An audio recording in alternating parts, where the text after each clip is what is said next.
Assalamualaikum warahmatullahi wabarakatuh. Shalom, Om Swastiastu, Namo Buddhaya, dan salam kebajikan. Pertama-tama, perkenalkan nama saya Rizky Wahyu Sugandi dari Fakultas Teknologi Komunikasi dan Informatika pada jurusan Sistem Informasi dengan NPM 21700651647. Pada mata kuliah Komunikasi Data dan Jaringan ini, saya ingin menjelaskan satu materi tentang manajemen IP address. Di mana untuk memulainya saya akan menjelaskan tentang pengertian IP address terlebih dahulu. Jadi apa itu IP address? Singkatnya gini, IP address merupakan identitas. Untuk lebih jelasnya, IP address merupakan sebuah identitas ya yang dipakai segala jenis perangkat komputer ya agar bisa saling terhubung di dalam jaringan. Nah, IP address ini terdiri dari angka-angka, di mana terbagi menjadi 4 kelompok atau 4 oktet. Ya, kita nyebutnya 4 oktet ya, di mana tiap oktet atau tiap kelompoknya terdiri dari 1 sampai 3 digit angka dengan rentang angka dari 0 sampai 255. Seperti itu. Nah, IP address ini punya yang namanya 2 badan.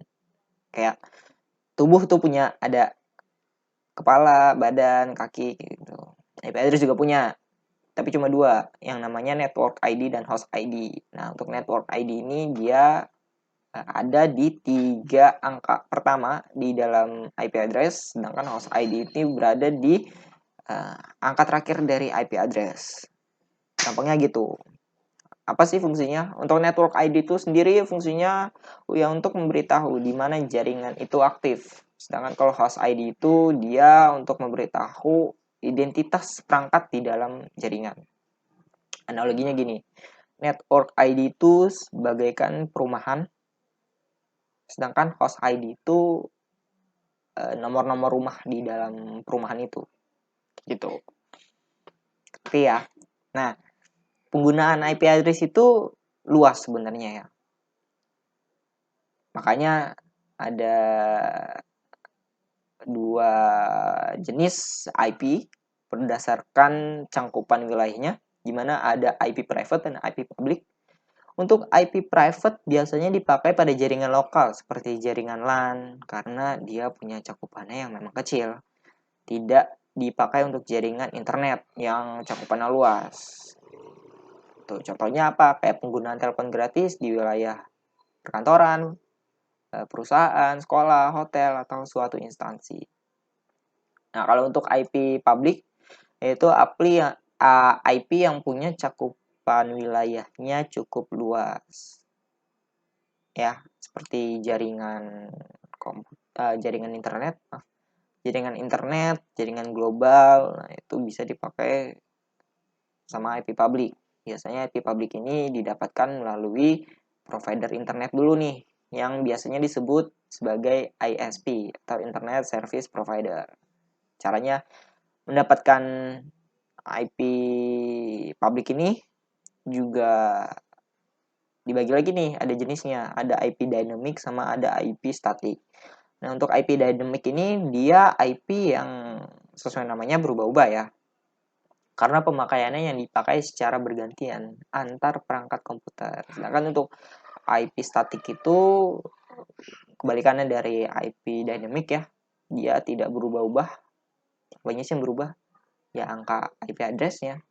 Ya, karena untuk IP static sendiri biasanya dipakai pada perangkat penting ya, atau server lah istilahnya gitu, sehingga adalah suatu persyaratan itu kayak kita bayar lisensi atau kita bayar sejumlah uang ke provider internet gitu. Nah, untuk daya tampungnya sendiri pada IP address itu dibagi lagi menjadi 2 jenis ya, berdasarkan daya tampungnya. Ada IP versi keempat sama ada IP versi keenam. Jadi IP versi keempat ini merupakan IP yang memang sudah dipakai sejak internet itu dipakai oleh banyak orang. Terdiri dari 4 oktet yang menampung 255 alamat pada setiap oktetnya atau setiap kelompoknya. Ya, jadi kalau dikalkulasi ini sekitar ada 4,3 miliar. Lebih alamat lah. Tuh. Nah, tapi karena perkembangan zaman, perkembangan teknologi yang semakin pesat, bikin IP versi keempat ini jadi tidak memenuhi jumlah pengguna perangkat komputer lagi. Sehingga dibentuklah atau dibangunlah IP versi ke-6, di mana IP generasi baru ini terdiri dari 8 kelompok, ada 8 oktet, di mana dikombinasikan oleh huruf dan angka ya, dipisahkan oleh titik 2 biasanya. Sehingga menampung banyak sekali buah alamat, jadinya bisa menampung banyak jumlah pengguna perangkat komputer. Gitu. Nah, dari tadi kita bahas nih jenis-jenis IP udah, terus pengertian IP udah, tapi fungsinya apa? Gitu. Yang seperti saya katakan di awal tadi ya, identitas. Ya, fungsi IP address ini ya sebagai identitas alamat perangkat. Tapi ada juga sebagai alat identifikasi host atau interface. Ya, manfaat utama yang memang dirasakan dari pengguna ini yaitu aksesibilitas sih. Kemudahan pengguna dalam berselancar atau dalam jaringan internet. Dimana balik lagi punya kaitannya sama identitas alamat perangkat. Ya, analoginya gini deh. Alamat IP itu sebagai nama. Kalau kita udah punya nama, ya mudah dong melakukan komunikasi data, akses informasi, dan kegiatan lainnya yang berhubungan dengan jaringan internet kayak gitu. Lalu ada strukturnya bagaimana? Jadi ini akan saya bahas di IP versi keempat ya. Jadi kan IP versi keempat itu kan dia punya 4 kelompok, punya 4 oktet ya, dimana satu IP address itu punya 32 bit. 32 bit dibagi 4, jadi tiap oktetnya ada 8 bit. Nah, penulisan dari IP address itu dia ada 3 jenis. Yang pertama ada dot decimal notation, dimana ini sering banget kita pakai ya, kayak 192.36.10.1 kayak gitu. Lalu ada yang kedua penulisannya ada yang namanya bit notation. Bit notation itu notasi atau penulisan yang seperti bilangan binary yang 1 dan 0. Jadi 0, 1, 0, 0, 0 berapa gitu. Ya, bisa dipakai itu untuk latihan-latihan orang yang emang belajar IP address. Lalu yang terakhir ada hex notation atau hex desimal. Tapi ini jarang dipakai. Meskipun ada sih orang yang emang menuliskan hex notation ini di IP ke versi 4, cuma jarang. Sebuah IP itu tidak akan efektif untuk dilakukan sebuah routing kalau tidak punya hierarki.